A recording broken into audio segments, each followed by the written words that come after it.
but to settle with him the score which I now have against him. I shall shoot him next time he comes as mercilessly as I would a rabid dog. And I should have shot him this time except for my own careless mistake, through which I had let my revolver slip to the floor, where I found it by the by.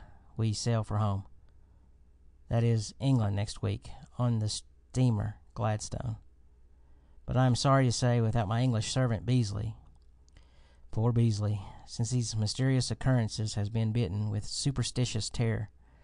The man is in a perfect fright, thinks I am haunted, and does not dare to embark on the same ship with me, for he believes that the Gladstone will never reach England in safety if I am aboard. I shall discharge him, of course, but furnish him with his transportation home, and leave him to follow at his leisure if he sees fit. This is the first time I have heard of another man in their party who might possibly be the masquerader Miss Waldron. Trant swung suddenly in his revolving chair to face the girl again. Mr. Axton speaks of him as his English servant. I suppose from that he left England with Mr. Axton. Yes, Mr. Trant, and therefore was present, though not mentioned, at Cairo, Calcutta, and Cape Town.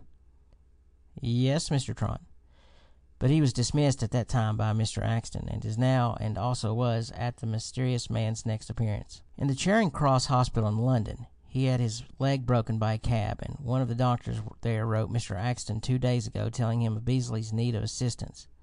It could not have been Beasley, and there was no one else with Mr. Axton, except his friend Lawler, who you say was drowned in a wreck. No one else but Mr. Lawler, Mr. Trant, and Howard himself saw him dead, and identified him, as you will see in that last letter. Trant opened the envelope and took out the enclosure interestingly, but as he unfolded the first page, a printed sheet dropped out. He spread it upon his desk. A page from the London Illustrated News showing 4 portraits with the caption, "Sole survivors of the ill-fated British steamer Gladstone, wrecked off at Cape Blanco, January 24th. The first portrait bearing the name of Howard Axton, and showing the determined, distinctively handsome features and the full lips and deep-set eyes of the man whom the girl had defied that morning."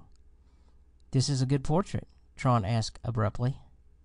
"Very good indeed," the girl answered, "though it was taken almost immediately after the wreck. For the news I have the photograph from which it was made at home. I had asked him for a picture of himself in my previous letter, as my mother had destroyed every picture, even the early pictures of him and his mother." Trant turned to the last letter. "Wrecked, Miss Waldron. Poor Beasley's prophecy of disaster has come only too true, and I suppose he is already congratulating himself that he was warned by my mysterious visitor, and so escaped the fate that so many have suffered, including poor Lawler. Of course you will have seen all about it in the starring headlines of some newspaper. Long before this reaches you, I am glad that when found I was at once identified, though still unconscious, and my name listed first among the very few survivors, so that you were spared the anxiety of waiting for news of me. Only 4 of us left out of that whole shipload. I had final proof this morning of poor Lawler's death by the finding of his body. I was hardly out of bed when a mangy little man, a German trader, came to tell me that more bodies had been found, and as I have been called upon in every instance to aid in identification, I set out with him down the beach at once. It was almost impossible to realize that this blue and silver ocean glimmering under the blazing sun was the same white frothing terror that had swallowed up all my companions of 3 days before. The greater part of the bodies found that morning had been already carried up the beach. Among those remaining on the sand, the first we came upon was that of Lawler. It lay upon its side at the entrance of a ragged sandy cove, half buried in the sand, which here was a white as leprosy. His ears, the sockets of his eyes, and every interstice of his clothing were filled with this white and leprous sand. By the washing of the waves, his pockets bulged and were distended with it. What? What? Trant clutched the letter from the desk in excitement and stared at it with eyes flashing with interest. "It is a horrible picture, Mr. Trant," the girl shuddered. "Horrible, yes, certainly." The psychologist assented tensely. "But I was not thinking of the horror." He checked himself. "Of what, then?" asked Karl pointedly. But the psychologist had already returned to the letter in his hand, the remainder of which he read with intent and ever-increasing interest. Of course I identified him at once.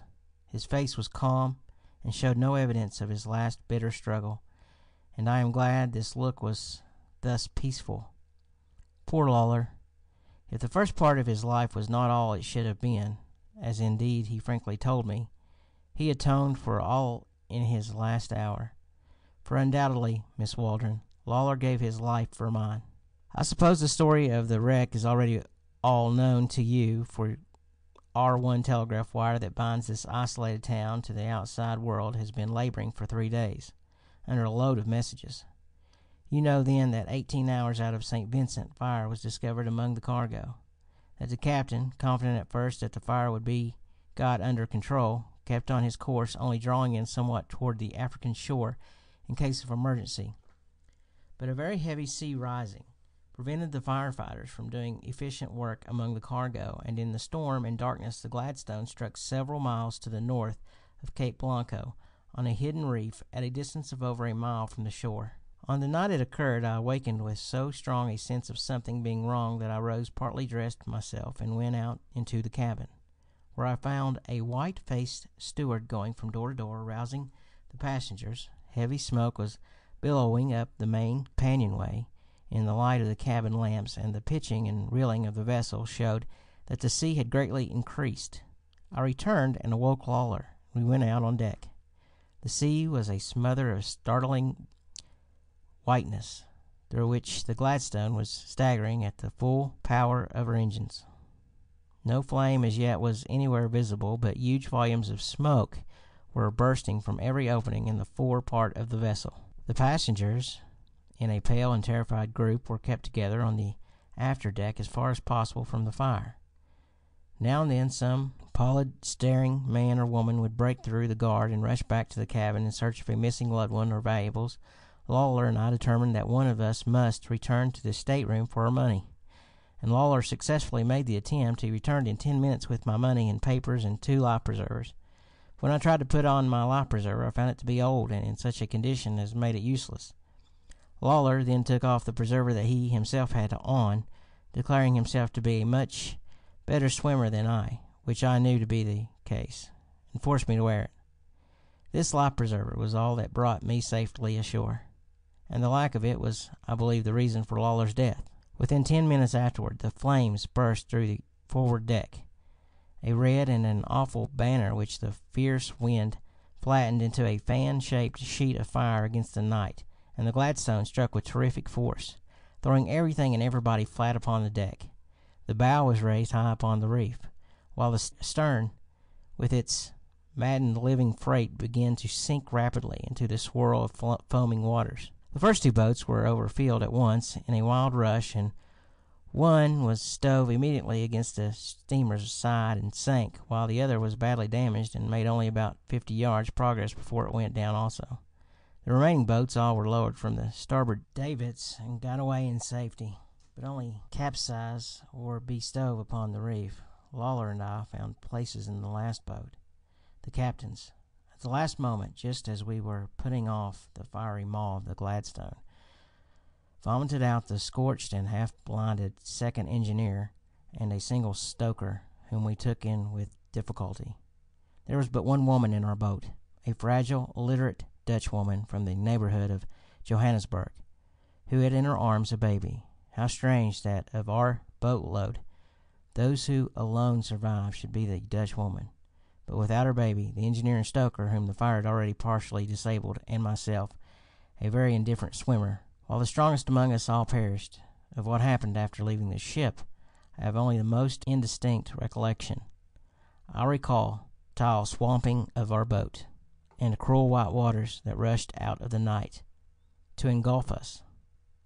I recall a blind and painful struggle against a power infinitely greater than my own, a struggle which seemed interminable, for, as a matter of fact, I must have been in the water fully 4 hours, and the impact of the waves alone beat my flesh almost to a jelly. And I recall the coming of daylight and occasional glimpses of a shore which seemed to project itself suddenly above the sea, and then at once to sink away and be swallowed by it. I was found unconscious on the sands.